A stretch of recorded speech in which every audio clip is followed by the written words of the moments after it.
میرے مولا ماہ مبارک رمضان 40 ہجری کا رمضان جانا چاہتے ہیں۔ اب یہ بچے یتیم ہو جائیں گے۔ کون بچے؟ جو کوفے کے یتیم بچے ہیں۔ اب کوفے کے یتیم بچے یتیم ہو جائیں گے، اس لیے کہ اب تک ان کے بابا کے مرنے کے بعد علی نے ثابت کیا کہ میں تمہارا بابا ہوں۔ اجرکم اللہ، اجرکم اللہ۔ آمادہ ہو رہے ہیں؟ سارے مہینے 40 ہجری کا رمضان پہلی تاریخ سے لے کر 17 تاریخ تک میرے مولا اشارے دیتے رہے کہ میں جانے والا ہوں، میں تمہیں چھوڑ کے جا رہا ہوں۔ 17ویں روزے پہ خطاب فرما رہے تھے، مجمع میں دیکھ کے فرمایا بیٹا حسن آج کون سا روزہ ہے؟ امام نے فرمایا بابا آج 17واں روزہ ہے۔ پھر امام حسین کو دیکھ کے فرمایا بیٹا حسین عید میں کتنے دن رہ گئے؟ امام حسین نے فرمایا بابا 13 دن رہ گئے۔ تو پھر فرمایا ہاں عید تو وہ کرے گا جو 21 رمضان کے بعد زندہ ہو۔ اجرکم اللہ، اجرکم اللہ۔ جن کے مذہب میں رونا جائز ہے وہ تکلف کر کے نہ روئیں۔ میں ان بچوں جوانوں سے بھی کہوں گا کہ جب مجلس میں تمہیں آنسو نہ آ رہے ہو نا تو اللہ سے یہ دعا مانگا کرو کہ یا اللہ ایک قطرہ مجھے مل جائے۔ یہ جو قطرہ عشق ہے نا یہ بہت کام آئے گا، بڑا قیمتی سرمایہ ہے۔ میرے مولا بازار سے گزر رہے ہیں، ایک پنساری کی دکان سے ایک صحابی نکلا، اس کے ہاتھ میں کچھ سامان تھا۔ حضرت نے فرمایا کیا خریدا ہے؟ کہنے لگا مولا میں نے خضاب خریدا ہے، میری داڑھی سفید ہو گئی ہے، میں اس کو رنگ کرنے کے لیے خضاب لے کر آیا ہوں۔ جب اس نے کہا نا میں نے خضاب خریدا ہے داڑھی رنگنے کے لیے، تو مولا نے اپنی داڑھی پہ ہاتھ پھیرا اور فرمایا کچھ لوگ تو خضاب سے داڑھی کو رنگین کریں گے اور کسی کی داڑھی اس کے سر کے خون سے رنگین ہے۔ اجرکم اللہ۔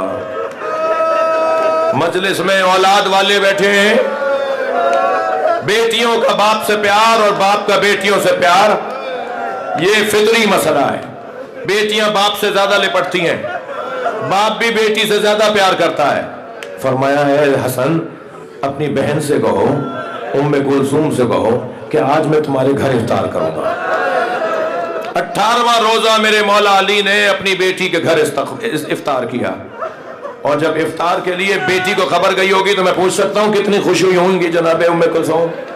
بیٹیوں اور باپ کا پیار تو آپ نے بہت دیکھا ہے نا۔ کربلا میں ایک منظر دیکھا نا آپ نے، ذوالجناح خبر شہادت جب لے کر آیا تو ڈھونڈ رہا تھا سکینہ کہاں ہے، اسی خیمے پہ جا کے رکا جس خیمے میں جناب سکینہ تھی۔ اجرکم اللہ۔ جناب ام کلثوم نے بابا کے لیے کیا کیا سوچا ہوگا، یہ بھی بنا لوں وہ بھی بنا لوں، مگر بار بار خیال آتا ہوگا کہ بابا کے دسترخوان پہ تو اتنی چیزیں نہیں ہوتی، بابا تو پسند ہی نہیں کرتے کہ دسترخوان بہت بڑا ہو، بابا تو سادہ دسترخوان پسند کرتے ہیں۔ تو پھر جناب ام کلثوم نے دسترخوان پہ جو کی روٹی جو مولا علی کو بہت پسند تھی، ایک ظرف میں نمک اور ایک کاسے میں دودھ رکھ دیا۔ جب مولا علی آ کر بیٹھے نا دسترخوان کو دیکھا، افطار کرنے جا رہے ہیں علی، تو میرے مولا نے دسترخوان کو دیکھ کر بی بی ام کلثوم کو دیکھا، فرمایا بیٹا تم نے بابا کو بھلا دیا، تمہارے بابا کے دسترخوان پہ تو اتنی چیزیں ہی نہیں ہوتی۔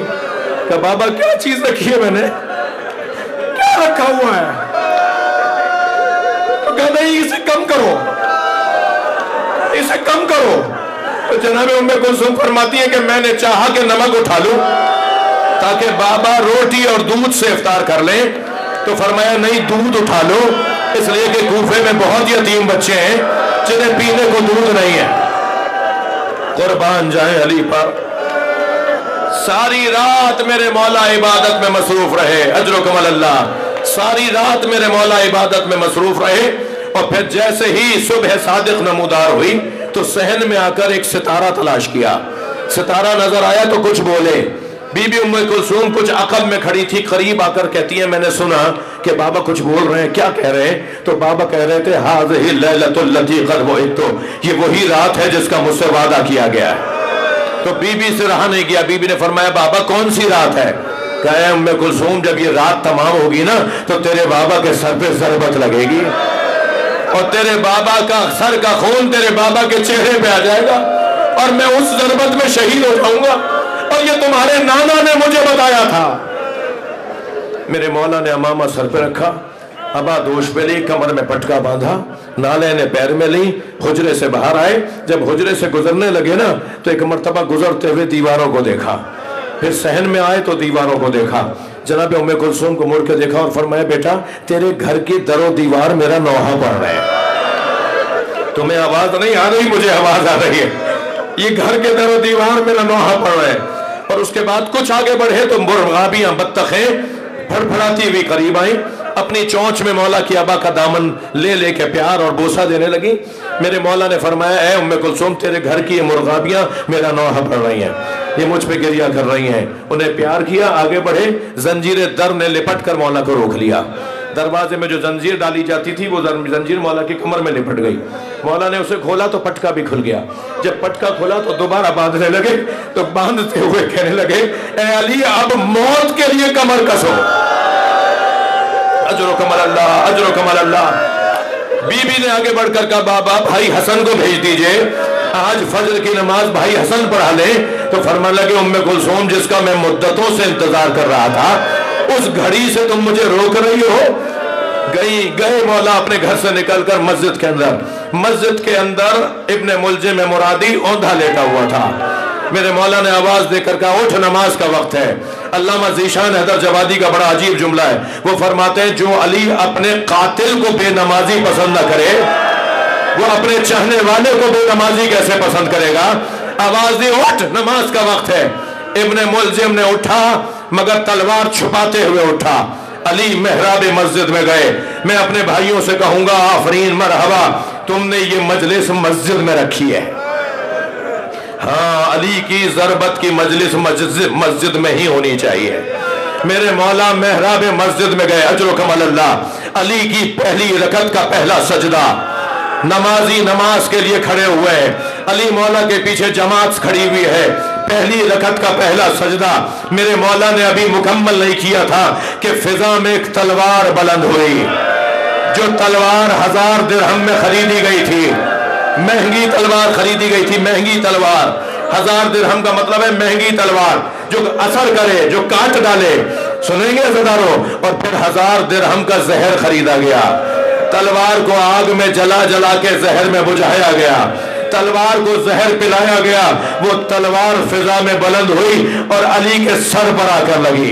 यहाँ अली के सर पे तलवार का लगना था, तलवार आधे सर में उतरी। अज़ादारों सुनिएगा जुमला, जैसे ही मौला के सर पे तलवार लगी अली को दर्द नहीं हुआ, अली को तकलीफ नहीं हुई। बेसाख्ता फरमाया फुज़्तु व रब्बिल काबा, रब्बे काबा की कसम अली कामयाब हो गया। अजरो कमल अल्लाह। इमाम हसन आगे बढ़े, बाबा को सहारा दिया, फरमाया बेटा नमाज मुकम्मल करवाओ। मेरे मौला मेहराब की दीवार से बैठे नमाज पढ़ रहे हैं। मगर सुनेंगे मैंने आज ही ये जुमले पढ़े, बहुत रोया है जुमले पढ़ते हुए। जब मौला मस्जिद की दीवार से टेक लगा के नमाज पढ़ रहे थे ना तो बार बार दाएं बाएं गिर रहे थे।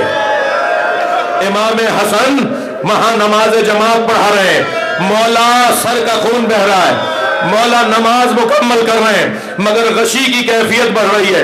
कभी दाएं गिरने लगते हैं, कभी बाएं, और फिर दीवार पकड़ के खुद को संभालते हैं। मैं कहता हूं सलाम हो हुसैन पर, जब घोड़े से गिर रहा था तो हुसैन को संभालने वाला कोई नहीं था। मेरे मौला को संभालने वाली पूरी मस्जिद है।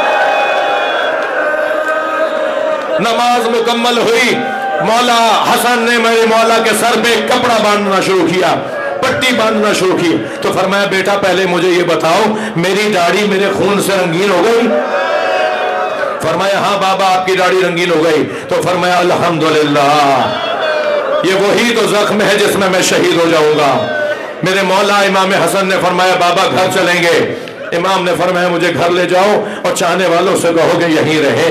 जब मौला ने कदम उठाए ना, 2 कदम चल के जो खैबर को फतह करने वाला था, जो खंदक को फतह करने वाला था, वो 2 कदम चल के कहता है मुझसे चला नहीं जा रहा। ऐ बेटा हसन मेरे पैरों में दम नहीं है। मेरे मौला ने कालीन बिछाया, मौला को कालीन पर लिटाया, अजर कमल अल्लाह।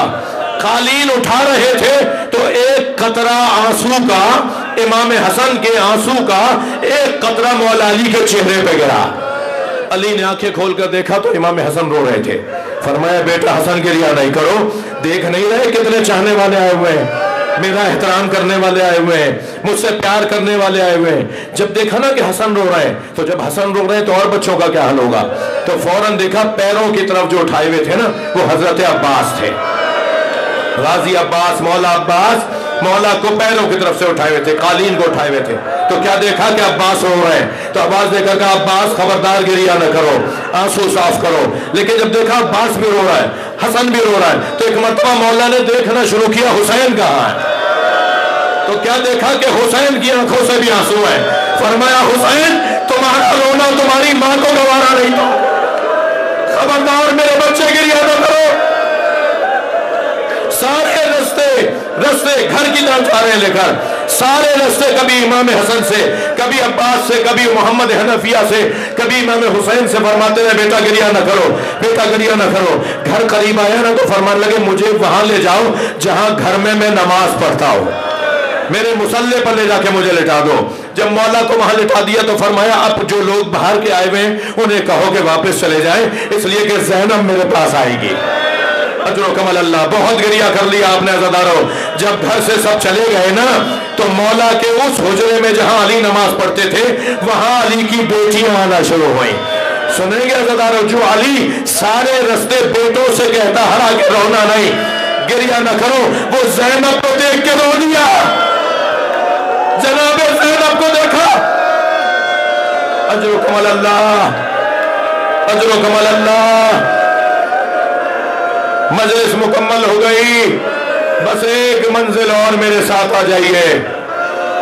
हबीब इब्न अमर रिवायत कहते हैं कि मैं बड़ी मुश्किलों से मिन्नत समाजत करके मैंने कहा मुझे अली दिखा दो। अबू हमजा सोमाली रावी हैं और जो सहाबी हैं वो है हबीब इब्न अमर। वो कहते हैं मैंने इमाम हसन से हाथ जोड़ जोड़ कर कहा मुझे अली दिखा दो, मुझे अली की ज़ियारत करा दो। तो वो अपने घर में लेकर गए, तो पर्दे के पीछे बीबियों को ले गए, बीबियां पर्दे के पीछे थी और मैं अली के करीब जाके बैठा। मैंने सलाम किया तो उन्होंने मेरी आवाज़ सुन के आंखें खोली। तो जब आंखें खोली तो मैंने उनके चेहरे में और जो पीली पट्टी बंधी हुई थी उसमें फ़र्क महसूस नहीं किया। तो मैंने कहा मौला आपको कैसी तकलीफ है? फरमाया मुझे कोई तकलीफ नहीं, काश तुम्हारी आंखें वो देखती जो मैं देख रहा हूँ। तो मैंने कहा या अली आप क्या देख रहे हैं? फरमान लगे मैं देख रहा हूँ आसमान से फरिश्ते उतर रहे हैं, मुझे नजर आ रहा है कि अंबिया और मुरसलीन सफ़े बांध रहे हैं, इसलिए कि अली आ रहा है।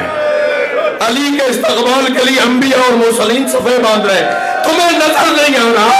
मेरे सिरहाने रसूलुल्लाह आ गए, मेरे सिरहाने फातिमा ज़हरा आ गई है, ये सब हस्तियां मुझे लेने आई है। ये कह के अली ने आंख बंद की। इमाम हसन ने मुझे कहा कि बाबा इससे ज्यादा नहीं बात कर पाएंगे। मैं कहते हैं घर से बाहर निकला, अभी मैं घर से बाहर निकला था कि ज़ैनब के चीखने की आवाज आई, आवाज आई इन्ना लिल्लाह